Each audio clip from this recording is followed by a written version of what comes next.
नमस्कार, मैं हूं यश कुमार और आज हम बात करने वाले हैं अंजना सिंह और यश कुमार मिश्रा के बारे में। जी हाँ, जहाँ आप सभी जानते हैं कि जब भी अंजना सिंह और यश कुमार मिश्रा का नाम एक साथ आता है, तब अंजना सिंह और यश कुमार मिश्रा के फैंस की खुशियों का कोई ठिकाना नहीं रहता है। लेकिन ऐसे में आज हम बात करने वाले हैं यश कुमार मिश्रा के बारे में। सोशल मीडिया पे यश कुमार मिश्रा का एक वीडियो वायरल हो रहा है और दावा किया जा रहा है कि आज भी अंजना सिंह के लिए यश कुमार मिश्रा किसी भी बात पे हो जाते हैं भावुक। फल तो क्या आपसे भी जानना चाहेंगे कि आखिर ऐसा क्या हुआ कि यश कुमार मिश्रा अंजना सिंह के नाम सुनते ही भावुक हो गए। वाइल वीडियो में आगे बढ़ेंगे और आप सभी को अंजना सिंह और यश कुमार मिश्रा का वीडियो दिखाएंगे। लेकिन आप वीडियो को लाइक नहीं किए तो पहले से लाइक और सब्सक्राइब कर ले।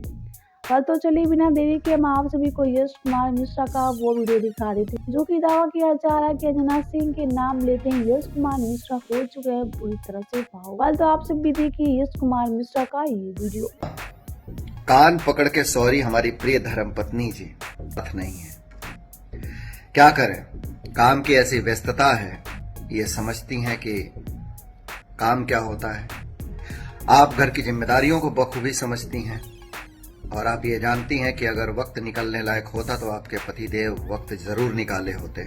सवाल तो देखा आप सबने कि कैसे यश कुमार मिश्रा आज भी अंजना सिंह को याद करके उनके ख्यालों में खो जाते हैं और हो जाते हैं काफी ज्यादा भावुक। अब आप सभी की क्या राय है अंजना सिंह और यश कुमार मिश्रा को लेके हमें कमेंट करके जरूर बताइए। वीडियो अच्छा लगा हो तो वीडियो को लाइक करें, सब्सक्राइब करें और शेयर करना तो बिल्कुल भी ना भूले।